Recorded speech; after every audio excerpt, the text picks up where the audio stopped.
हाय दोस्तों, हमारे चैनल तैयारी नौकरी की पे आपका बहुत बहुत स्वागत है। हम लेके आ गए हैं आपके लिए आज का फिर करंट अफेयर्स का सेशन, जो हम डेली हमारा सेशन आता है इस चैनल पे। तैयारी नौकरी की TNK चैनल जो है, इस पे हर दिन करंट अफेयर्स जो हर सरकारी एग्जाम्स, चाहे वो स्टेट्स की हों चाहे सेंट्रल की हों, कोई भी एग्जाम की आप तैयारी कर रहे हो उसके लिए बहुत ही इम्पोर्टेंट है। पूरा डिस्क्राइब किया हुआ रहता है, इसमें सारे क्वेश्चंस को जो है डिस्क्राइब करके बताया हुआ है। क्वेश्चंस जो हैं जितने डिस्क्राइब किए हुए हैं, PDF इसका जो है वो डाला हुआ है, लिंक डाला हुआ है। ठीक है, PDF का लिंक आपको डिस्क्रिप्शन में मिल जाएगा। टेलीग्राम चैनल का लिंक डाला हुआ है, वहां से जाके आप PDF को डाउनलोड कर सकते हैं और इससे आप नोट्स बना सकते हैं। हमारे चैनल को लाइक सब्सक्राइब कर दीजिए, दोस्तों के साथ इसको शेयर कीजिए। जो भी दोस्त आपके एग्जाम की तैयारी कर रहे हैं उनको आप शेयर कीजिए, जिससे वे इसका लाभ उठा सकें, इससे नोट्स बना सकें और अपनी सफलता को प्राप्त कर सकते हैं। तो चलिए हम शुरू करते हैं आज का टॉपिक जो हमारा है। पहला क्वेश्चन हम देखते हैं। सबसे पहले हम देखेंगे विजय दिवस कब मनाया जाता है। कब मनाया जाता है विजय दिवस? बहुत जाना पहचाना क्वेश्चन है, काफी चर्चित क्वेश्चन है। तो विजय दिवस 16 दिसंबर, 17 दिसंबर, 15 दिसंबर, 20 दिसंबर कब मनाया जाता है? तो 16 दिसंबर को इसका उत्तर क्या है? 16 दिसंबर को विजय दिवस मनाया जाता है। ठीक है, क्यों मनाया जाता है विजय दिवस? तो 16 दिसंबर को हर वर्ष जो है विजय दिवस मनाया जाता है। इस वर्ष यह कैवां था? 54वां विजय दिवस है। यह दिन क्यों मनाया जाता है? 1971 में इसी दिन जो है पाकिस्तान पर भारत की जीत हुई थी, यानी पाकिस्तानी सेना ने जो है आत्मसमर्पण कर दिया था। और क्या हुआ था? बांग्लादेश की आजादी हुई थी, बांग्लादेश का निर्माण, बांग्लादेश की आजादी की याद में जो सैनिक इसमें इन्वॉल्व थे उनके सम्मान में मनाया जाता है। विजय दिवस के तौर पे, भारत की जीत के तौर पे मनाया जाता है। 3 दिसंबर को युद्ध शुरू हुआ था भारत और पाकिस्तान के बीच, 13 दिन तक चला और 16 दिसंबर 1971 को जो है पाकिस्तानी सशस्त्र बलों ने जो है ढाका में क्या कर दिया? आत्मसमर्पण कर दिया। किसके पास? इंडियन आर्मी के पास। ठीक है, ऑफिशियली आत्मसमर्पण किया। लगभग 93,000 पाकिस्तानी सैनिकों ने हथियार डालकर जो है आत्मसमर्पण कर दिया। द्वितीय विश्व युद्ध के बाद जो है ये सबसे बड़ा सैन्य समर्पण माना जाता है इसको। ठीक है, उस समय प्रधानमंत्री कौन थी? इंदिरा गांधी। और थल सेना प्रमुख कौन थे? Field marshal Sam Manekshaw. Sam Manekshaw का नाम सुना होगा आपने। सैम बहादुर फिल्म आई थी एक, सैम बहादुर, सैम बहादुर, इनके ऊपर एक फिल्म बनी थी सैम बहादुर। बहुत चर्चित फील्ड मार्शल माने जाते हैं सैम मानेकशॉ। इनका जो युद्ध का नेतृत्व करने का क्षमता और जो रणनीति थी उसके लिए काफी चर्चित थे सैम बहादुर। इन पे एक फिल्म बनी है जिसमें अभिनेता कौन है? विक्की कौशल। विक्की कौशल। ठीक है, तो उस टाइम यही थे फील्ड मार्शल। लेफ्टिनेंट जनरल कौन थे? जगजीत सिंह अरोरा। इन्होंने जो है पूर्वी मोर्चे पर जो है नेतृत्व किया और इन्होंने आत्मसमर्पण जो है ईस्टर्न में ही किया था। इस अवसर पर अभी इस साल जो है इस अवसर पर काफी सारे कार्यक्रम का आयोजन किया है भारतीय सेना ने। कई सारा प्रदर्शन भी किया गया है, ड्रोन्स वगैरह के, नए रोबोट्स वगैरह के, इन सब का प्रदर्शन जो है किया गया इस अवसर पर। इस अवसर पर सबसे इंपॉर्टेंट चीज जो हुआ है वो है राष्ट्रपति भवन में परमवीर दीर्घा का उद्घाटन किया गया। बहुत इंपॉर्टेंट है, राष्ट्रपति भवन में परमवीर दीर्घा, ठीक है, का उद्घाटन किया गया। एक गैलरी बनाई गई है जिसमें क्या पहले क्या था? ब्रिटिश सहायक अधिकारियों का चित्र था, उनको हटा दिया गया है। वहां पे कौन? देश के सर्वोच्च सैन्य सम्मान कौन सा है? क्वेश्चन भी आता है, देश का सर्वोच्च सैन्य सम्मान कौन सा है? सैन्य सम्मान की बात हो रही है, यानी डिफेंस अवार्ड्स की बात हो रही है। परमवीर चक्र जो है वो भारत का सबसे सर्वोच्च सैन्य सम्मान है, परमवीर चक्र। तो इससे सम्मानित जो अभी तक 21 विजेताएं हैं उनके चित्र जो है यहाँ पे इन ब्रिटिश अधिकारियों के चित्रों को हटाकर जो है ये चित्र को प्रदर्शित किया गया है, जो कि भारतीय संस्कृति की भी झलक दिखाता है। तो ये बहुत अच्छा काम किया। भारतीय सेना को सम्मान देने का ये बहुत अच्छा जो तरीका है वो किया गया है। राष्ट्रपति भवन में ये जो है दीर्घा का उद्घाटन आज जो है 16 दिसंबर को कर दिया गया। तो ये था विजय दिवस, इसी याद में विजय दिवस मनाया जाता है, यानी पाकिस्तान पर भारत की जीत की याद में। अगला क्वेश्चन देखिए, नवंबर महीने के लिए महिला क्रिकेटर श्रेणी में, महिला क्रिकेटर श्रेणी की बात हो रही है, ICC player of the month, ICC player of the month किस मंथ का? नवंबर 2025 की बात कर रहा है। ठीक है, किसको, किस देश के खिलाड़ी को चुना गया? हांगकांग, जर्मनी, चीन, भारत। तो भारत ही होगा इसमें, कहीं कोई बात नहीं है। भारत के खिलाड़ी कौन है? भारत की शेफाली वर्मा, शेफाली वर्मा का नाम आपको पता होगा। शेफाली वर्मा काफी फेमस रही थी। अभी भारतीय महिला टीम ने जो क्या किया था, वनडे वर्ल्ड कप जीत लिया था। वनडे वर्ल्ड कप 52 साल बाद पहली बार। तो ये जो शेफाली वर्मा थी, इन्होंने फाइनल में 87 रन और 2 विकेट लेकर जो है भारत को वर्ल्ड कप जिताने में बहुत इंपॉर्टेंट भूमिका जो है निभाई थी। 87 रन बनाए थे और 2 विकेट लिए थे। ठीक है, जबकि ये जो है बीच में खेल नहीं रही थी और सिर्फ सेमीफाइनल में जो है भारत की टीम के साथ जुड़ी थी, और इन्होंने फाइनल में बहुत अहम भूमिका निभाते हुए भारत की जीत में बहुत इंपॉर्टेंट योगदान। इनको मैन ऑफ द मैच भी दिया गया था, मैन ऑफ द मैच का पुरस्कार फाइनल में। शेफाली यह अवार्ड जीतने वाली कौन सी दूसरी भारतीय महिला क्रिकेटर है? इससे पहले किसको? स्मृति मंधाना को दिया गया था, स्मृति मंधाना। ठीक है, काफी चर्चित नाम है इंडियन क्रिकेटर में। जून 24 में ये प्लेयर ऑफ द मंथ थी और सितंबर 2025 में जो है इस साल जो है ये प्लेयर ऑफ द मंथ रही है। पुरुष वर्ग की बात करें तो पुरुष वर्ग में दक्षिण अफ्रीका के कौन? साइमन हार्मर बॉलर है, इनको जो है ये अवार्ड दिया गया। इन्होंने क्या हुआ, अभी भारतीय टीम जो है टेस्ट मैच की श्रृंखला दक्षिण अफ्रीका से हार गई थी, तो 2 टेस्ट मैच जो खेले गए थे उन दोनों टेस्ट मैचों में इसने जो है 17 विकेट लिए थे, और इसी के कारण इनको नवंबर का जो है प्लेयर ऑफ द मंथ घोषित किया गया। तो प्लेयर ऑफ द मंथ पुरुष वर्ग में हो गया दक्षिण अफ्रीका का साइमन हार्मर, और महिला वर्ग में हो गया भारत की शेफाली वर्मा।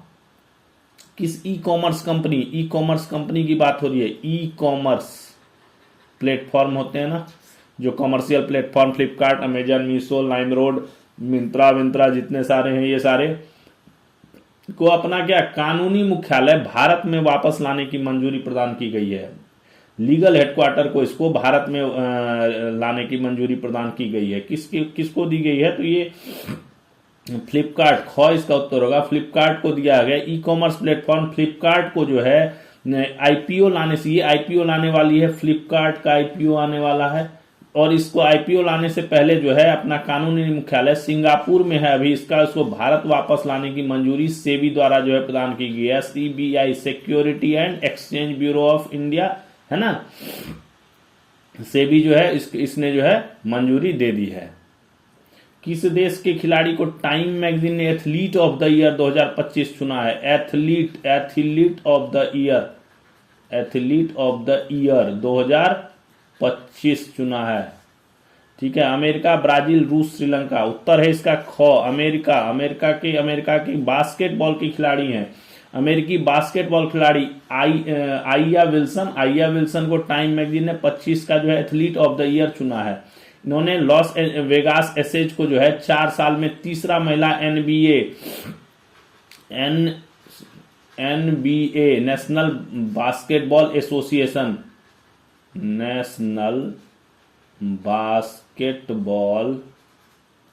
एसोसिएशन, ठीक है, इसका खिताब तीसरा दिलाया है, और इस साल चौथी बार लीग में मोस्ट वैल्यूएबल प्लेयर का खिताब जीता है।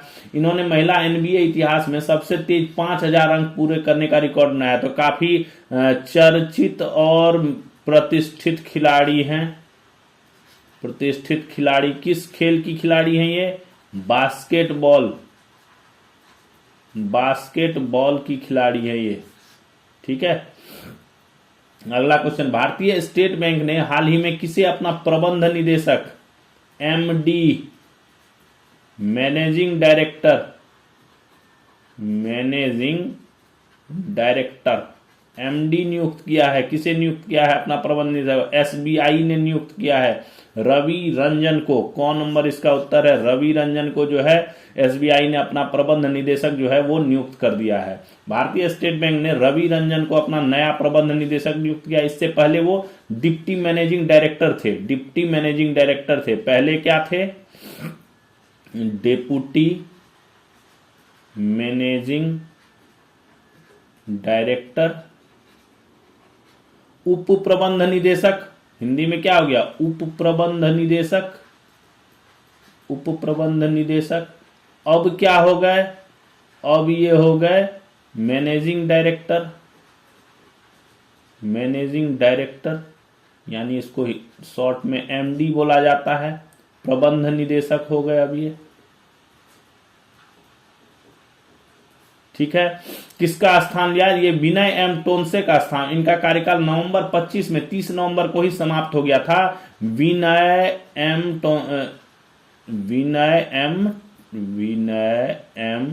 टोनसे थे। इनका कार्यकाल जो है ये खत्म हो गया था 30 नवंबर 2025 को। उसके जगह पे इनको जो है एमडी बनाया गया है। एसबीआई के बोर्ड में क्या होता है? एक चेयरमैन होता है और 4 प्रबंध निदेशक होते हैं, यानी एक चेयरमैन और 4 मैनेजिंग डायरेक्टर का बोर्ड है इनका एसबीआई का, ठीक है। तो चेयरमैन कौन है? अभी चेयरमैन की बात करें तो चेयरमैन श्री चल्ला श्रीनिवासलू शेट्टी एसबीआई के चेयरमैन है। एसबीआई चेयरमैन श्री चल्ला श्रीनिवासलू शेट्टी, और 4 प्रबंध निदेशक में से एक अभी ये हो गए नियुक्त जो हुए हैं अभी रवि रंजन, ये हो गए। अगला क्वेश्चन, भारत में पहली बार किस राज्य में राजमार्ग पर वन्य जीव सुरक्षित सड़क की शुरुआत के तौर पर टेबल टॉप रोड मार्किंग की गई है? टेबल टॉप रोड मार्किंग,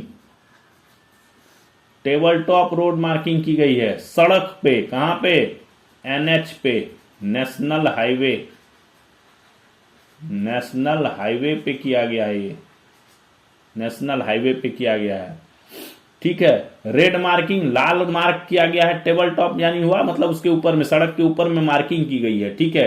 किस लिए किया गया है? वन्य जीव सुरक्षा के लिए, वन्य जीव को सुरक्षित रखने के लिए, वन्य जीव को बचाने के लिए, वन्य जीव की घटनाओं को से बचाने के लिए, वन्य जीव के टकराने से, मनुष्य की दुर्घटना होने से जान जाने को बचाने के लिए जो है ये प्रयास किए गए हैं। किस राज्य में हुआ है? तो उत्तर है इसका मध्य प्रदेश में ये काम किया गया है। मध्य प्रदेश में, मध्य प्रदेश का जो है वीरांगना, कल ही बात हुई है इस टाइगर रिजर्व की, वीरांगना दुर्गावती टाइगर रिजर्व। मध्य प्रदेश का जो वीरांगना दुर्गावती टाइगर रिजर्व है, जो पूर्व में पहले इसको क्या कहा था? नौरादेही अभयारण्य भी कहा जाता था। नौरादेही अभयारण्य भी कहा जाता था, इसको अभयारण्य भी कहा जाता था। जो इससे गुजरने वाली इसके ये जो टाइगर रिजर्व है, इसके बीच से गुजरती है NH45। कौन सी? NH45 गुजरती है एमपी में, मध्य प्रदेश में। 1196 किलोमीटर लंबा राजमार्ग परियोजना है। इसमें 2 किलोमीटर के घाट के हिस्से पर जो है कहां से प्रेरित है? यह दुबई के शेख जायद रोड से प्रेरणा लेते। दुबई का शेख जायद रोड पे इसी तरह की प्रणाली लगी हुई है, उसी से इंस्पायर होके, उसी से प्रेरणा लेते हुए जो है, उसी के दृष्टिकोण पे जो है अंतर्राष्ट्रीय अनुसंधान तथा दिशा निर्देशों के समर्थन से NHAI ने जो है भारत का पहला टेबल टॉप रेड मार्किंग लागू किया है। NHAI क्या होता है? NHAI national highway authority of India. National highway authority of India ने यह काम जो है किया है, जो कि भारत की पहली वन्यजीव सुरक्षित सड़क की शुरुआत है। पहला वन्यजीव सुरक्षा के लिए सड़क जो है निर्धारित खतरे वाले क्षेत्र में क्या होगा? सड़क के ऊपर क्या किया गया है? 5 मिलीमीटर का मोटा थर्मोप्लास्टिक का लाल सतह का परत बिछाया गया है, ठीक है। एक थर्मोप्लास्टिक का गरम करके थर्मोप्लास्टिक का परत को जो है उस पर बिछा दिया गया है। चमकीला लाल रंग जो है चालकों को तुरंत सचेत करता है। लाल रंग वैसे भी दूर से बहुत ज्यादा नजर आ जाता है ना, सबसे ज्यादा नजर आ जाता है लाल रंग, इसीलिए रेड लाइट्स वगैरह जो होते हैं कितने तुरंत नजर आते हैं। जो सिग्नल्स होते हैं आपको ट्रेन वगैरह के लाल रंग के रहते हैं तो वो तुरंत नजर आ जाता है। तो चमकीला लाल रंग अगर हाईवे पे लगा हुआ रहेगा तो दूर से ही ड्राइवर को पता चल जाएगा कि भाई ये जो है इलाका क्या है, गति प्रतिबंधित है, यानी स्पीड लिमिट हो जाएगा। यहाँ पे स्पीड लिमिट स्लो मोशन में चलने वाला है, क्योंकि भाई वन्य जीव क्रॉस करते हैं। वन्य जीव संवेदनशील गलियारे में आप प्रवेश कर रहे हैं, आपको ये पता हो जाएगा कि आप जो है जो वाइल्ड लाइफ एरिया में जो है सेंसिटिव एरिया में, जो वाइल्ड लाइफ सेंसिटिव एरिया में जो है आप प्रवेश कर रहे हैं, एंट्री कर रहे हैं। तो आपको स्लो चलना है जिससे आपकी भी जान बचे और साथ साथ जो वन्य जीव है उसकी भी जान बचे। हालांकि इसको ये करने के लिए, कैटेगराइज करने के लिए कि ये एनएच पे ना आए वन्य जीव, बाड़े भी लगाए गए हैं। अंडरपास 25 अंडरपास इस पे बनाए गए हैं, 25 अंडरपास भी बनाए गए हैं पशुओं के लिए, सिर्फ 25 अंडरपास इस क्षेत्र में बनाए गए हैं। और वो ऊपर ना आए इसके लिए बाड़ लगाया गया है। मनुष्य के जो गाड़ियां चलती हैं वो ट्रैक छोड़ के बाहर ना जाए, उसके लिए व्हाइट जो पट्टियां हैं उनको और ज्यादा डीप किया गया है, और एक बैरिकेड टाइप का भी लगाया गया है। तो काफी सारे प्रयास हुए हैं जिससे मनुष्य की जान भी सुरक्षित रहे और वन्य जीव भी सुरक्षित रहे, ना दोनों में से किसी को कोई तकलीफ ना हो। यह तकनीक क्या है, दुर्घटनाओं को कम करके मानव जीवन बचाने के साथ साथ क्या करेगा, नागरिकों को सुगम और सुरक्षित यात्रा सुनिश्चित करता है, वन्य जीवों को वाहनों की टक्कर से बचाता है तथा वन के इकोसिस्टम की अखंडता को संरक्षित करता है। ये देखिए ये लाल लाल स्पॉट्स लगे हैं ना, ये आपको दिख रहा होगा, ये लाल लाल लाल लाल लगा दिया गया है, ये लाल लाल लगा दिया। तो दूर से ये दिख जाएगा कि भाई रेड रेड क्यों लगाया हुआ है। तो ये रेड रेड इसलिए लगाया गया है कि ये जो इलाका है, ये इस साइड का इलाका, ये देखिए ये पूरा वन्य जीव इलाका है। ये जो ये आप देख रहे हैं ये सब जंगल जो है ये सब वन्य जीव अभ्यारण्य का इलाका है। जो वीरांगना दुर्गावती टाइगर रिजर्व है उसका इलाका है ये सारा। तो इससे पशु जो है कभी इससे इधर आ जाएंगे, कभी इससे इधर आ जाएंगे, कभी इससे इधर आ जाएंगे। हालांकि ये देखिए बैरिकेडिंग भी लगी हुई है, व्हाइट कलर्स की वो भी लगे हुए हैं, जिससे दोनों तरफ से बाड़ भी लगी हुई है पूरी। ये देखिए ये जो स्टील कलर की बाड़ ये लगी हुई है। अंडरपास भी इसमें कई जो 25 अंडरपास मैंने बताया ना, इस पूरे जो ट्रैक है इस पे 25 अंडरपास भी बनाए गए हैं। बट फिर भी कभी जानवर जो है इधर उधर आ जाते हैं तो उनसे बचाव करने के लिए जो है ये सिस्टम जो है टेबल टॉप रेड मार्किंग जो है लागू की गई है। कौशल विकास के लिए, कौशल विकास क्या होता है, skill development, skill SKILL skill development, कौशल विकास।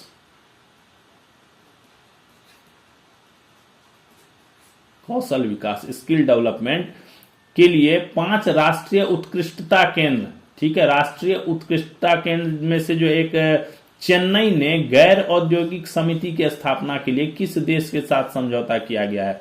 5 जगहों पे target GOI government of India का टारगेट था, 5 जगहों पे जो है राष्ट्रीय उत्कृष्टता केंद्र बनाया जाएगा। उत्कृष्टता केंद्र बनाया जाएगा, national excellence centre, excellence centre बनाया जाएगा।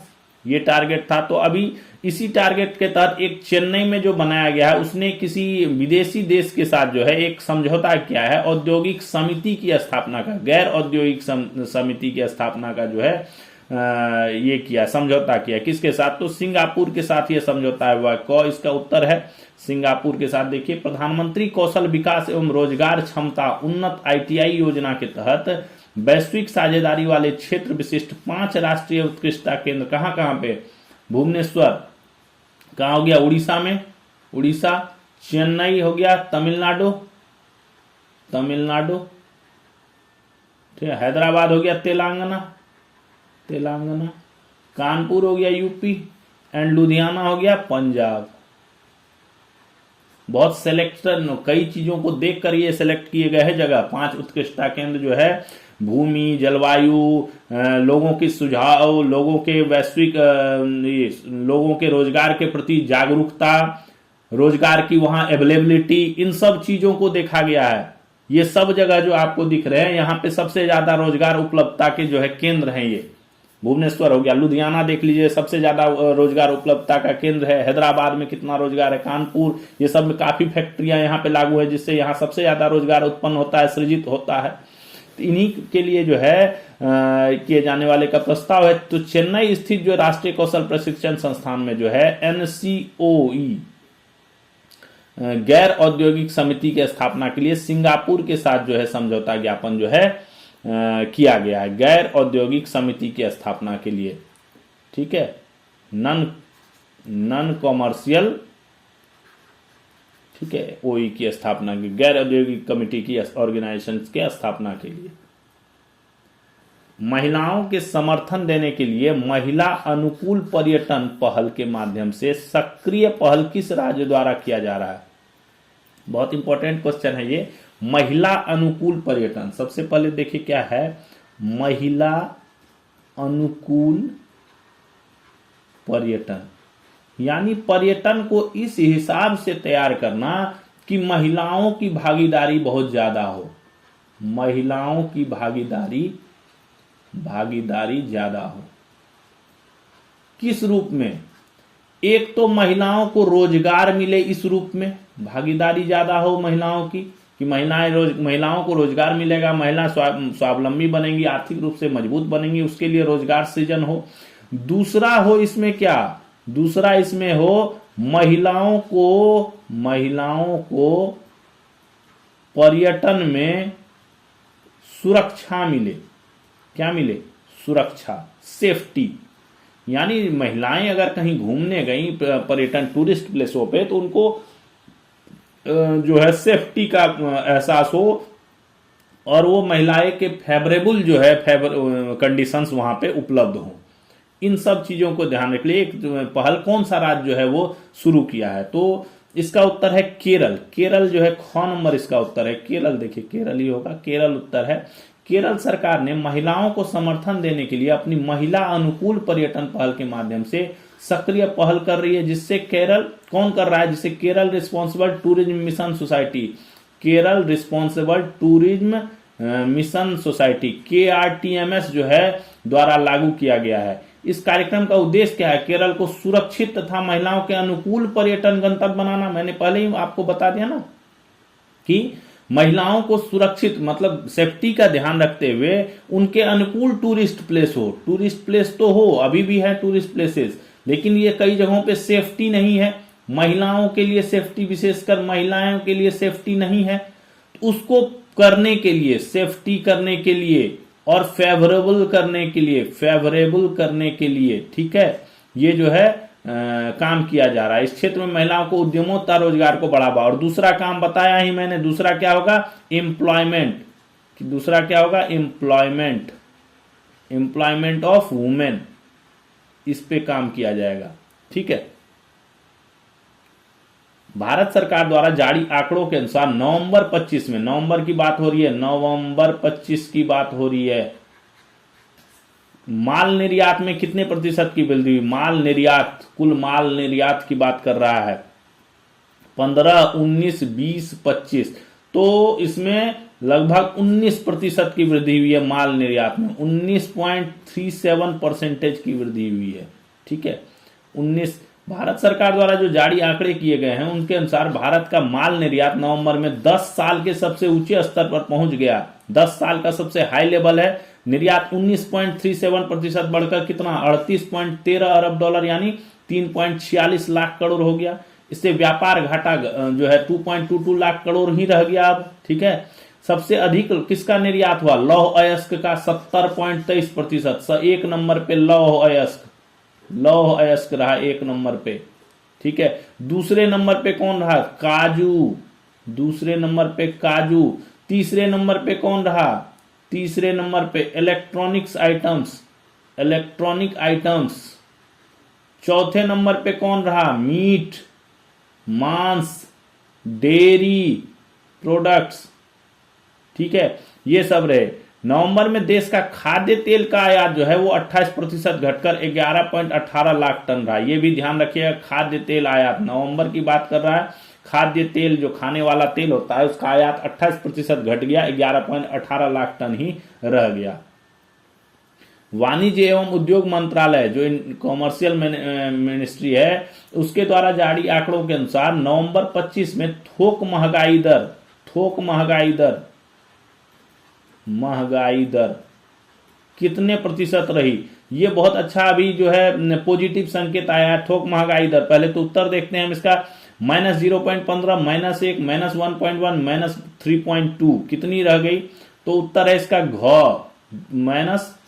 -0.32 रह गई। ठीक है, वाणिज्य एवं उद्योग मंत्रालय द्वारा जारी आंकड़ों के अनुसार थोक महंगाई दर नवंबर में बढ़कर कितनी -0.032% जो है हो गई। अक्टूबर में कितना था ये? -1.21% था अक्टूबर में। किसमें? अक्टूबर में।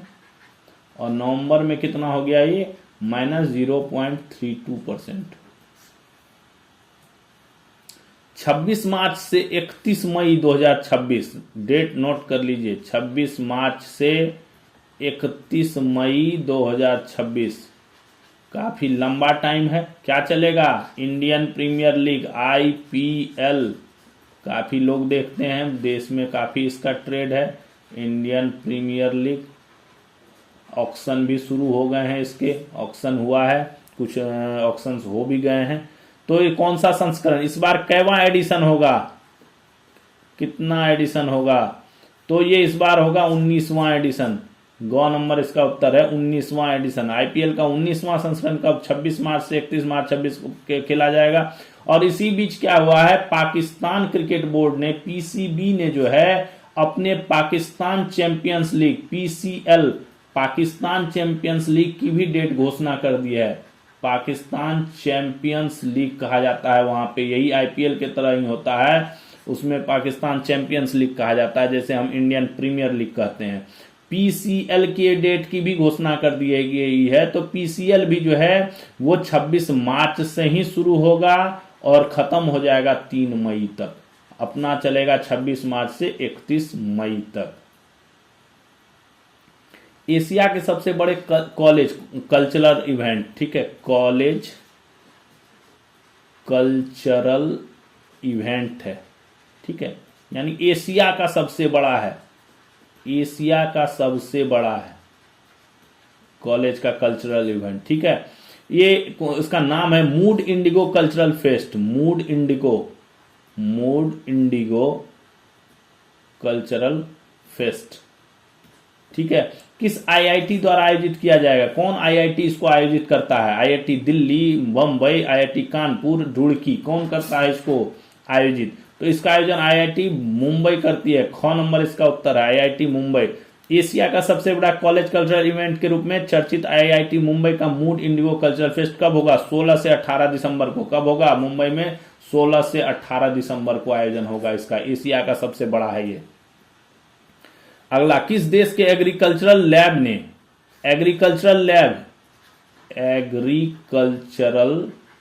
लेबोरेटरी की बात हो रही है, लेबोरेटरी, ठीक है, लैब की, अंतरिक्ष यात्रियों से जुड़ा हुआ ताजा भोजन उपलब्ध। वहां तो कोई ताजा भोजन मिलता नहीं है अंतरिक्ष यात्रियों को, सब पैक्ड जो ले जाते हैं यहां से वही है। तो उनको फ्रेश फ्रूट्स उपलब्ध कराने की दिशा में एक उपलब्धि हासिल करते हुए नैनो टमाटर बनाया है, एकदम सूक्ष्म टोमेटो, नैनो टोमेटो, ठीक है, बनाया है। अमेरिका, इटली, जापान, चीन, किसने बनाया है? तो उत्तर है इटली। इटली का रोम का एग्रीकल्चर लैब ने जो है ये बनाया है। रोम के ENEA एग्रीकल्चर लैब ने अंतरिक्ष अभियानों में ताजा भोजन उपलब्ध कराने की दिशा में एक बड़ी उपलब्धि हासिल करके नैनो टमाटर बनाया है।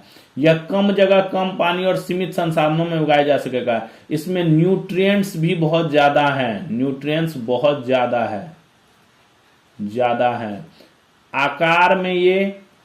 आकार में पौधे सामान्य की तुलना में काफी छोटे हैं। काफी छोटे हैं, बहुत छोटे साइज के पौधे भी हैं और टमाटर भी जो इसमें नैनो साइज का ही उगता है। नैनो मतलब बहुत छोटा।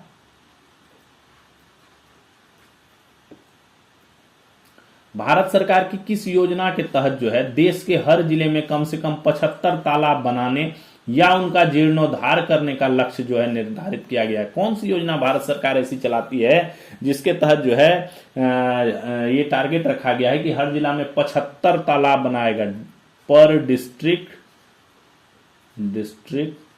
कितना 75 तालाब या तो बनाया जाएगा या अगर है तो उनका क्या किया जाएगा? रिनोवेशन जीर्णोद्धार किया जाएगा। कौन सी योजना है? सरोवर योजना, अमृत तालाब योजना, अमृत सरोवर योजना, प्रधानमंत्री तालाब योजना। कौन सी योजना है? अमृत सरोवर। गौ नंबर इसका उत्तर है, अमृत सरोवर योजना इसका है। डिटेल्स देखिए, अमृत सरोवर योजना के तहत देश के हर जिले में कम से कम 75 तालाब अमृत सरोवरों को बनाने जीर्णोद्धार करने का लक्ष्य रखा गया है। हर तालाब कम से कम 1 एकड़ का होगा। टारगेट है कि 1 एकड़ का होगा और 1 एकड़ का तो होगा ही होगा या उसमें 10,000 घन मीटर पानी आ सके इतना जो है क्षेत्रफल में होगा। और ये भी निर्देश है 15 अगस्त और 26 जनवरी को इन पर ध्वजारोहण भी किया जाएगा। यह योजना भारत सरकार द्वारा जल संरक्षण, वाटर रिजर्वेयर एंड ग्रामीण विकास के लिए जो है की जाती। ग्रामीण विकास कैसे हुआ? ये तो तालाब के इससे ग्रामीण विकास कैसे हुआ? तो तालाब जब बनाया जाता है, खुदाई की जाती है तो उससे क्या निकलता है? मिट्टी निकलती है। मिट्टी का उपयोग कहाँ किया जाता है? बेसिक इंफ्रास्ट्रक्चर्स बनाने में, बेसिक इंफ्रा में जो है इसका उपयोग होता है। कैसे? रोड निर्माण, सबसे ज्यादा काम जो है रोड निर्माण में मिट्टी का होता है। मिट्टी का उपयोग सड़क निर्माण में सबसे ज्यादा बुनियादी ढांचे के रूप में जो है सबसे ज्यादा उपयोग किया जाता है। इसके अलावा और भी जो प्रधानमंत्री योजनाएं चलती हैं, स्टेट्स योजनाएं चलती हैं, उनमें भी जरूरत होती है। ठीक है। और जो तालाब खुदेगा उससे क्या होगा? जल संरक्षण कैसे होगा? वर्षा का पानी का एकत्रीकरण होगा। मछली पालन होगा। ठीक है। समुद्री शैवाल का जो है वो भी चल रहा है कि इसी में जो है इनको बढ़ावा दिया जाए, शैवाल का उत्पादन का बढ़ावा दिया जाए इसी में। ठीक है। भूजल पुनर्भरण, ग्रामीण क्षेत्रों में अस्थायी जल स्रोत उपलब्ध होगा। जल स्रोत गांव के लिए हो जाएगा, है ना। और क्या जाएगा? यह योजना 24 अप्रैल 22 से ही कार्यान्वित है। एडीबी, एशियाई विकास bank, Asian development bank, ADB, Asian development bank, ADB ने किस मेट्रो रेल नेटवर्क के विस्तार हेतु 240 मिलियन अमेरिकी डॉलर के ऋण की स्वीकृति दी है? 240 मिलियन अमेरिकी डॉलर है ये। इतना ऋण किस मेट्रो नेटवर्क को? मेट्रो नेटवर्क को एक्सटेंशन करने के लिए, विस्तार करने के लिए। नई दिल्ली, कोलकाता, चेन्नई, मुंबई। उत्तर है इसका ग नंबर, चेन्नई के लिए दिया गया है। एशियन विकास बैंक ने चेन्नई मेट्रो रेल नेटवर्क के विस्तार हेतु 240 मिलियन अमेरिकी डॉलर के लोन को मंजूरी दी है। लोन है ये। कोल इंडिया लिमिटेड ने किसे नया अध्यक्ष सह प्रबंध निदेशक नियुक्त किया है? Chairman cum MD, managing director. ठीक है। किसको नियुक्त किया है? उत्तर है वी साई राम को नियुक्त कर दिया गया है। वी साई राम जो है किसकी जगह लेंगे? ये अपना सनोज कुमार झा थे पहले, सनोज कुमार झा थे पूर्व। सनोज कुमार झा जो अतिरिक्त कार्यभार क्या देख रहे थे? ये एडिशनल देख रहे थे, एडिशनल चार्ज था इनके पास, एडिशनल चार्ज देख रहे थे। वो जो है उनकी जगह पे जो है वी साई राम को परमानेंट नियुक्त कर दिया गया है। अगला है national council of applied economic research, NCAER, national council of applied economic research का नया महानिदेशक डायरेक्टर जनरल किसे नियुक्त किया गया है? सुरेश गोयल को नियुक्त किया गया है। कौन नंबर इसका उत्तर है? सुरेश गोयल को नियुक्त किया गया। National council of applied economic research ने सुरेश गोयल को अपना नया महानिदेशक नियुक्त किया। उनका कार्यकाल 5 जनवरी 26 से प्रभावी होगा, 5 जनवरी को ये इफेक्टिव हो जाएगा। पूनम गुप्ता का इन्होंने स्थान लिया है, जिनका कार्यकाल अप्रैल 25 में ही समाप्त हो गया था। यह संस्था भारत की क्या करती है? आर्थिक नीति थिंक टैंक संस्था है। आर्थिक नीति अवलोकन करती है, आर्थिक नीति अवलोकन करती है ये, ठीक है, सोच विचार करती है उसमें। तो उसमें सुरेश गोयल को जो है महानिदेशक डायरेक्टर जनरल नियुक्त किया। ये नियुक्तियां बहुत इंपॉर्टेंट, नियुक्तियों से बहुत क्वेश्चंस आते हैं आपके एग्जाम्स में। चेन्नई सुपर किंग्स किसकी है? आईपीएल की बात हो रही है। चेन्नई सुपर किंग्स ने क्रिकेटर प्रशांत वीर को 14.20 करोड़ रुपए में खरीद लिया। ऑक्शन में जो है 14.20 करोड़ में इसको खरीद लिया है प्रशांत वीर को। ये किस बेस प्राइस पे उतरे थे? ये मात्र 30 लाख के बेस प्राइस पे ऑक्शन में उतरे थे, 30 लाख बेस प्राइस पे, ठीक है। लेकिन इनको अंत में जो है 14.20 करोड़ रुपए में चेन्नई सुपर किंग्स सीएसके इन्होंने जो है खरीद लिया है। आईपीएल इतिहास में सबसे महंगे अनकैप्ड खिलाड़ी बने हैं। किस राज्य का खिलाड़ी है? उत्तर प्रदेश का खिलाड़ी है प्रशांत वीर। बाएं हाथ का स्पिनर है, गेंदबाज है, उत्तर प्रदेश का है। इसने काफी सारे अभी T20 वगैरह जो हुए हैं, सैयद अली जो अपना ट्रॉफी हुआ है T20 का, वो सब में जो है काफी इसने विकेट्स वगैरह लिए हैं। चेन्नई सुपर किंग ने उत्तर प्रदेश के प्रशांत वीर को जो है 14.20 करोड़ रुपए में खरीदा है, जिससे वे आईपीएल इतिहास में सबसे महंगे अनकैप्ड खिलाड़ी बन गए हैं। किसका रिकॉर्ड तोड़ा? 10 करोड़ में बिका था। आवेश खान का रिकॉर्ड तोड़ा। आईपीएल 2022 में 10 करोड़ में आवेश खान बिके थे। एनसीआर राष्ट्रीय राजधानी नई दिल्ली सुरक्षा सिस्टम से लैस होने जा रहा है। इसके लिए हमने कभी पहले चर्चा की है, 4-5 दिन पहले का जो सेशन है उसमें काफी डिटेल्स में बताया हुआ है क्या क्या सिस्टम लगने हैं। उस सिस्टम का नाम घोषित कर दिया गया है, कैपिटल डोम इसको नाम दिया गया है, ठीक है। डीआरडीओ ने तैयार किया है इसे। दिल्ली के चारों ओर 3 लेयर बनेगा, दिल्ली के चारों ओर 3 लेयर का सिस्टम बनेगा। ये 3 लेयर सिस्टम होगा। इनमें आउटर, मिडिल और इनर रिंग नाम दिया गया है। ये हो गया आउटर, ये हो गया मिडिल, ये हो गया इनर, ठीक है। यह दुश्मन की हर रेंज की मिसाइलों, ड्रोन्स, लड़ाकू विमान को नाकाम कर देंगे। हर चीज के लिए बनाया हुआ है इसमें, फाइटर जेट्स, मिसाइल, ड्रोन्स जो भी आएंगी सबको नष्ट कर देगा। कमांड सेंटर में सॉफ्ट किल सिस्टम भी लगे हैं, जिसमें जैमिंग भी है, जैमिंग प्रणाली भी है। लेजर किरणों से हमलावर सिस्टम को नष्ट करने की भी तकनीक है। सिस्टम जो है मोबाइलेबल होगा और इसे इंटीग्रेटेड एयर डिफेंस सिस्टम को कौन? रूसी मिसाइल पद्धति S-400 से जोड़ा जाएगा, S-400 से प्लस किया जाएगा, सुदर्शन चक्र से जोड़ा जाएगा, ठीक है। यह पूरी तरह क्या है? मेड इन इंडिया, स्वदेशी है पूरी तरह से ये। नासा ने क्या किया है? नासा ने आइसलैंड को स्पेस मिशन का ट्रेनिंग ग्राउंड के रूप में चुना है, क्योंकि क्या है, आइसलैंड जो है यहाँ पे क्या है, जो इलाका है ज्वालामुखी इलाका, बर्फीली झील, गर्म पानी के स्रोत, ये कैसे हैं? मून और जो मंगल की सतह है, मार्स की सतह है, मार्स की उसके जैसा ही एक उसी के तरह है, जिससे इनको प्रयोग करने में आसानी होती है। सेमीकंडक्टर की बात होती है। सेमीकंडक्टर क्षेत्र में काफी आगे जा रहा है भारत। सेमीकंडक्टर ध्रुव 64 लॉन्च कर दिया है भारत ने। ध्रुव 64 64 देश का पहला 1 गीगाहर्ट्ज का 64 bit dual core micro processor है। क्या है ये? माइक्रो प्रोसेसर है ये। माइक्रो प्रोसेसर डेवलपमेंट प्रोग्राम चल रहा है, उसके तहत centre for development of advance computing, कौन सा?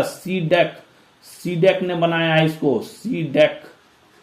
सीडेक ने बनाया है, इसको डिजाइन किया है। इसके पहले भारत ने कौन सा बनाया था प्रोसेसर? शक्ति नाम से। अजीत, विक्रम और तेजस 64 जैसे प्रोसेसर जो है भारत ने इससे पहले बनाए हुए हैं। एमएसएमई मंत्रालय की बात करते हैं थोड़ी सी। एमएसएमई मंत्रालय, ठीक है, माइक्रो, स्मॉल, मीडियम इंटरप्राइजेस, इस मिनिस्ट्री की थोड़ी बात करते हैं। एमएसएमई मंत्रालय जो है अनुसूचित जाति और जनजाति के उद्यमों की क्षमता बढ़ाने के उद्देश्य से राष्ट्रीय अनुसूचित जाति एवं अनुसूचित जनजाति हब योजना लागू करता है। इसके अतिरिक्त अनुसूचित जाति एवं अनुसूचित जनजाति और महिलाओं के लिए विक्रेता विकास कार्यक्रम VDP ठीक है, विक्रेता विकास कार्यक्रम जो है इसके पीएमएसएस के तहत जो है ये आयोजित किया जाता है। एमएसएमई मंत्रालय ने 27/6/24 को यशस्विनी अभियान, ये सब नोट कर लीजिएगा आप, ये सब काफी इंपॉर्टेंट है।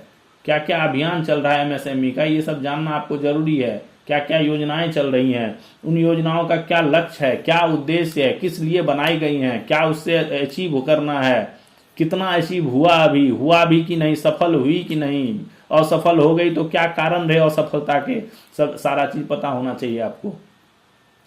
तो यशस्विनी अभियान जो है 24 से चल रहा है, जिसका उद्देश्य क्या है, ऋण तक पहुंच, ऋण तक यानी लोन अवेलेबिलिटी, लोगों को क्षमता निर्माण और मार्गदर्शन जैसी विभिन्न योजनाओं के माध्यम से पूरे भारत में महिला उद्यमों को सशक्त। किस लिए ये यशस्विनी अभियान, यशस्वी अभियान नहीं है, यशस्वी होता तो पुरुष होता, यशस्विनी अभियान है तो महिला है। यशस्विनी अभियान महिलाओं को मजबूत करने के लिए जो है, महिला व्यापारी जो हैं उनको मजबूत करने के लिए बनाया गया है।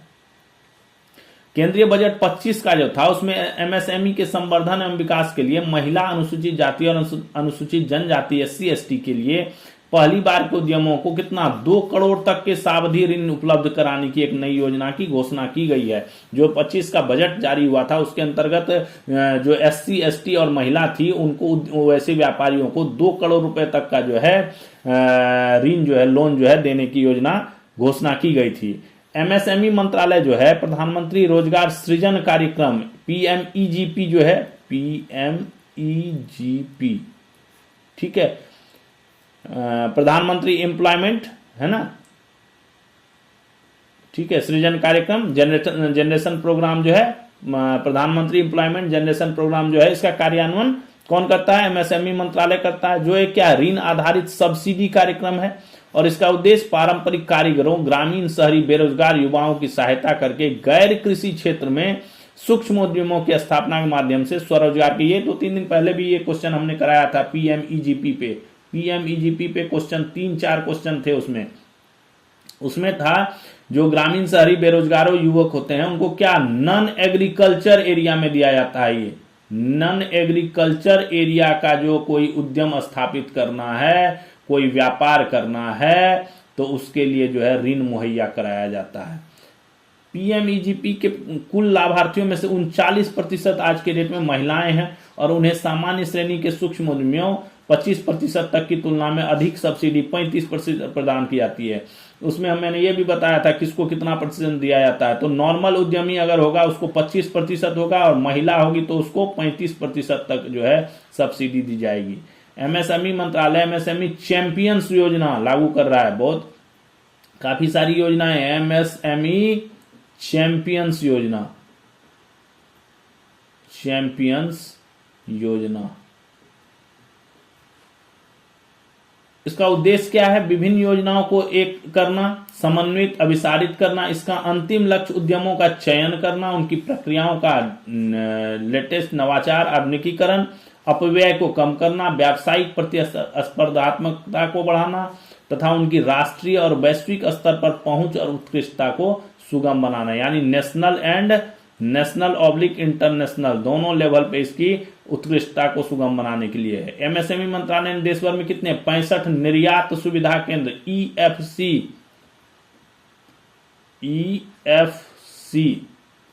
एक्सपोर्ट फैसिलिटेशन सेंटर है ना, सुविधा केंद्र जो है स्थापित किए हैं, जिनका उद्देश्य सूक्ष्म लघु एवं मध्यम उद्योगों को उनके उत्पादों और सेवाओं के निर्यात में आवश्यक मार्गदर्शन और सहायता प्रदान करना है। WWE चैंपियनशिप होती है, WWE रेसलिंग करता हूं, फाइटिंग वाली, जो बड़े बड़े फाइटर्स खेलते हैं ना, WWE जो चैंपियनशिप होती है उसमें जो प्रतिष्ठित खिलाड़ी थे जॉन सीना, उन्होंने जो है संन्यास ले लिया है। इन रिंग प्रतियोगिता से काफी प्रतिष्ठित थे, 17 बार के वर्ल्ड चैंपियनशिप और किसी सबसे ज्यादा चैंपियनशिप WWE के इतिहास में सर्वाधिक चैंपियन, 5 बार यूनाइटेड स्टेट्स चैंपियन के अलावा कई प्रतिष्ठित खिताब जीता है। अपना आखिरी मैच ये हार गए, गुंथूर से हार गए। ये ऐसे ग्रैंड स्लैम चैंपियन हैं जिन्होंने सभी बड़े टाइटल जीते हुए हैं। सीना जो है नेवर गिव अप इनका नारा था, और हसल, लॉयल्टी, रिस्पेक्ट जैसे नारों के लिए जो है ये जाने जाते थे। तो जॉन सीना ने जो है संन्यास ले लिया है WWE से। अगला, MRF टायर्स ने जो है 2025 यूरोपीय रैली चैंपियनशिप URC जो है, सॉरी ERC यूरोपीय रैली चैंपियनशिप का जो खिताब जो है अपने नाम कर लिया है। यह प्रतिष्ठित सम्मान FIA अवार्ड्स गाला में प्रदान किया गया, जो चेन्नई स्थित इस टायर निर्माता के लिए इंटरनेशनल मंच पर महत्वपूर्ण उपलब्धि है। इससे पहले भी कंपनी 2 बार जीत चुकी है, 22 में और 23 में। ये तीसरा बार जो है इसने जीता है। यह इवेंट कौन कराता है? Federation of international day automobile, जो क्या है मोटर स्पोर्ट्स का ग्लोबल गवर्निंग बॉडी है। ये मोटर स्पोर्ट्स की प्रतियोगिता होती है और ये सालाना आयोजित की जाती है। ईयर एंडिंग प्रतियोगिता है, क्लोजिंग प्रतियोगिता है ये।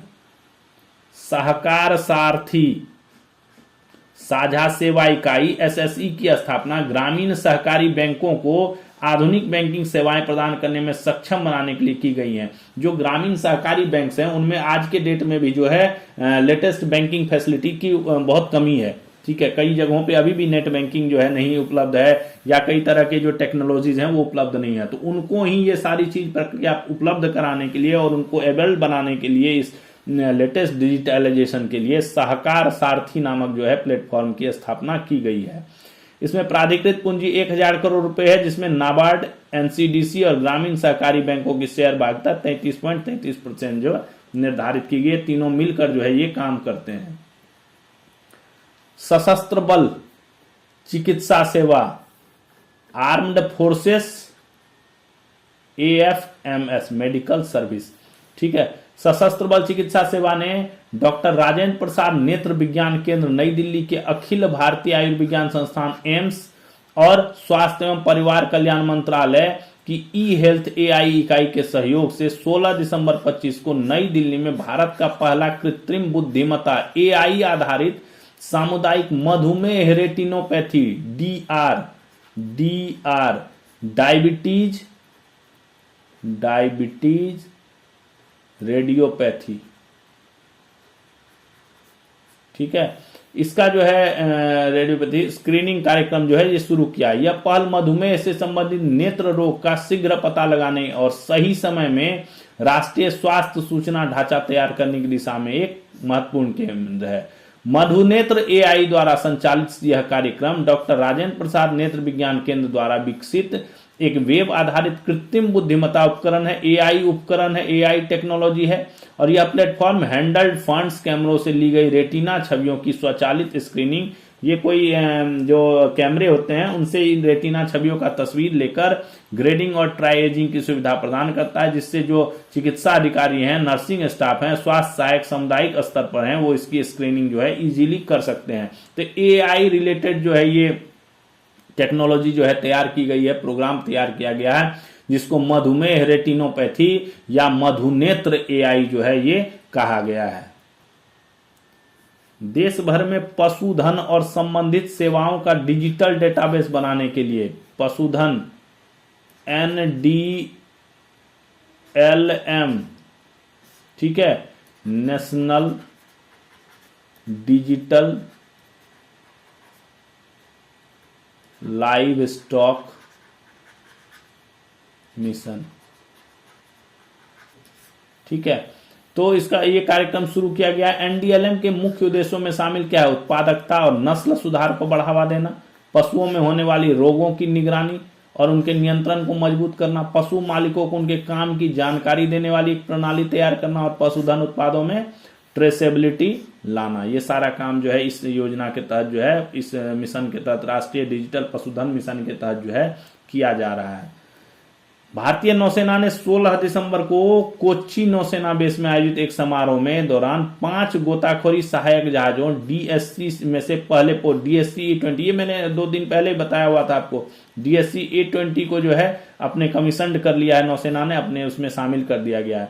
Messrs Titagarh rail system limited द्वारा बनाया गया है। ये 5 गोताखोरी सहायक जहाजों के निर्माण का अनुबंध 21 में रक्षा मंत्रालय और कोलकाता स्थित messrs Titagarh rail system limited के बीच हुआ था। डिजाइन चरण के दौरान जहाज का विस्तृत हाइड्रोडायनेमिक विश्लेषण एवं मॉडल परीक्षण कौन? विशाखापत्तनम स्थित नौसेना विज्ञान और प्रौद्योगिकी प्रयोगशाला एनएसटीएल ने जो है किया गया था। ठीक है।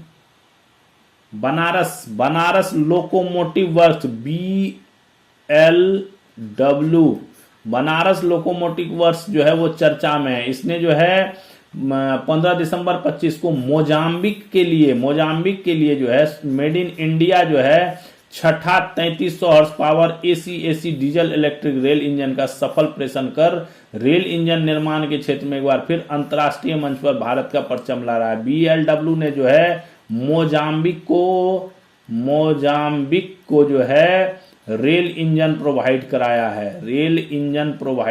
है। काफी इंटरनेशनल लेवल पे ये जो है चर्चा का विषय है कि भारत जो है इतना सक्षम है कि ये अपने देश में निर्मित चीजों को जो है ऐसी जो इंजन्स हैं इनको जो है विदेश को दे रहा है। यह एक महत्वपूर्ण उपलब्धि है कि BW ने मोजाम्बिक के लिए 10 देने का ऑर्डर हासिल किया था। ठीक है। और इन रेल इंजनों की आपूर्ति मेसर्स RITES के माध्यम से 10 रेल इंजन निर्माण निर्यात संबंधी अनुबंध के तहत की जा रही है। पहला 2 रेल इंजन चला गया जून 25 में, तीसरा सितंबर में गया, चौथा अक्टूबर में गया, पांचवा कब गया 12 दिसंबर को, और छठा 15 दिसंबर को भेजा गया है। 4 अभी और बचे हैं जो अभी भेजे जाने बाकी हैं। केंद्रीय ग्रामीण विकास और कृषि एवं किसान कल्याण मंत्रालय कौन? श्री शिवराज सिंह चौहान ने जो है आज लोकसभा में क्या क्या विकसित भारत, जी राम जी क्या है जी राम जी, नरेगा, उससे पहले क्या था ये नरेगा मनरेगा, और अब हो गया जी राम जी। ठीक है। VB जी राम जी। ठीक है। तो ये जो लोकसभा में जी राम जी विकसित भारत गारंटी फॉर रोजगार एंड आजीविका मिशन ग्रामीण VB जी राम जी विधेयक 25 को पेश किया है। इसके तहत हर वर्ष 125 दिनों का मजदूरी रोजगार की वैधानिक गारंटी प्रदान की जाएगी। पहले 100 दिन होता था मनरेगा में, 100 दिन का था। अभी इसका बीच में चला था, बीच में इसका नाम पूज्य बापू रोजगार गारंटी अधिनियम भी रखा गया था, लेकिन अभी काफी वाद विवाद के बाद जो इसका नाम बदलकर जो है कर दिया गया है विकसित भारत गारंटी फॉर रोजगार एंड आजीविका मिशन ग्रामीण। ठीक है। विकसित भारत जी राम जी। ठीक है। विधेयक 2025। इसके तहत हर वर्ष कितना 100 से 125 दिन अब कर दिया गया, पहले 100 था। 100 हो नहीं रहा था, हर साल ये पूरा नहीं हो रहा था। टारगेट 24-25 में 50.24 डेज ही औसत जो है कार्य दिवस जो है रोजगार दिवस जो है वो रहा। ठीक है। सबसे पहले ये 2005 में शुरू हुआ था नरेगा नाम से। ठीक है। नेशनल रूरल एम्प्लॉयमेंट स्कीम के तौर पे। उसके बाद ये 2009 में मनरेगा हो गया, Mahatma Gandhi national rural employment अधिनियम के तौर पे। और उसके बाद अभी 2025 में ये विकसित भारत VB जी राम जी जो है ग्रामीण जो है ये हो गया है। देश की प्रमुख कमोडिटी एक्सचेंज NCDEX ठीक है, national commodity and derivatives exchange limited को सेबी से म्यूचुअल फंड प्लेटफॉर्म शुरू करने के लिए मंजूरी मिल गई है। इसको सेबी ने दे दिया है कि आप जो है म्यूचुअल फंड प्लेटफॉर्म जो है वो शुरू कर दो। Mutual fund platform NCDEX national commodity and derivatives exchange limited. सरकार ने कोविड-19 आई थी महामारी। ठीक है। 2020 काफी खतरनाक रहा था। 20 से 21 तक काफी महामारी ने तहलका मचाया, पूरे देश विदेश में काफी लोग मारे गए। कारण अपने दोनों माता पिता, ठीक है, यानी माता पिता खो दिया दोनों को, जीवित अभिभावक खो दिया, कानूनी संरक्षक या दत्तक माता पिता खो चुके बच्चों की सहायता के लिए क्या कर रहा है, पूरे देश में क्या चलाया जा रहा है, PM केयर्स फॉर चिल्ड्रन योजना लागू की गई है। इन बच्चों की पढ़ाई में मदद के लिए सामाजिक न्याय एवं अधिकारिता विभाग द्वारा PM केयर्स बच्चों के लिए छात्रवृत्ति स्कॉलरशिप भी दी जा रही है। ठीक है। एक केंद्रीय क्षेत्र की विशेष छात्रवृत्ति योजना है। इस योजना के तहत प्रत्येक बच्चों को कितना 20,000 प्रति वर्ष की छात्रवृत्ति दी जाती है। 20,000 पर ईयर। इसमें 1,000 पर माह की छात्रवृत्ति राशि और 8,000 प्रतिवर्ष की शैक्षणिक सहायता शामिल है। यानी 12 इंटू 1,000 हो गया 12,000 और 8,000 इसको दिया जाता है एजुकेशनल, तो टोटल हो गया 20,000 रुपये। ठीक है, ज्यादा जीरो हो गया, 20,000 रुपये जो स्कूल फीस, किताब, यूनिफॉर्म, जूते, अन्य शैक्षणिक खर्चों के लिए दी जाती है। यह लाभ कक्षा 1 से 12 तक के बच्चों को दिया जाता है। छात्रवृत्ति की राशि आधार से जुड़े लाभार्थी के बैंक खाते में डीबीटी, डायरेक्ट बैंक ट्रांसफर के रूप में जो है भेजी जाती है। तो ये योजना भारत सरकार चला रही है, पीएम केयर्स फॉर चिल्ड्रन योजना है, और PM children cares for scholarship योजना जो है कोविड-19 महामारी में जिनके माता पिता, कोई अभी लीगल गार्जियन, संरक्षक, कोई जो दत्तक था वो ले लिया, अडॉप्टेशन वाला कोई डेथ हो चुका है जिसका माता पिता, तो उन सभी को ये सहायता जो है भारत सरकार की तरफ से दी जाती है। तो ये था दोस्तों आज का हमारा सेशन। आपको आज का सेशन कैसा लगा कमेंट करें प्लीज, कमेंट आज का सेशन आपको कैसा लगा। ठीक है, और इसका पीडीएफ जो है डाला हुआ है लिंक में, डिस्क्रिप्शन में जो है आप जाके वहां से अपना टेलीग्राम पे क्लिक करके टेलीग्राम चैनल पे जाके वहां पे हर दिन का जो है लिंक डाला हुआ है, आप वहां से जाके जो है डाउनलोड कर सकते हैं। अपने दोस्तों को इसको शेयर कर दें, शेयर टू फ्रेंड्स। ठीक है, और हमारे चैनल को सब्सक्राइब करके और इसको जो है आगे बढ़ाएं, जिससे हम आपके लिए और अच्छे चीजें जो है वो लाएं। अभी कुछ दिन में जो है हिस्ट्री का सेशन जो है शुरू होने वाला है, हिस्ट्री का जो है सेशन शुरू होगा। इस हिस्ट्री के सेशन में इम्पोर्टेंट नोट्स होंगे। ठीक है, क्वेश्चंस होंगे प्रीवियस ईयर्स क्वेश्चन होगा, उसका डिस्कशन होगा, डिस्क्राइब होगा और पूरी तरह जो है उसको समझाया जाएगा। तो ये कुछ ही दिन में शुरू होने वाला है, तो आप इससे जुड़े रहिए और हमारे चैनल से जुड़े रहिए, जिससे आपको हर अपडेट्स जो है वो मिलता रहे। तो थैंक्स फॉर वाचिंग तैयारी नौकरी की। फिर मिलते हैं कल नए सेशन के साथ। तब तक अपनी तैयारी को पूरी जोर शोर से जारी रखिए और तब तक के लिए जय हिंद।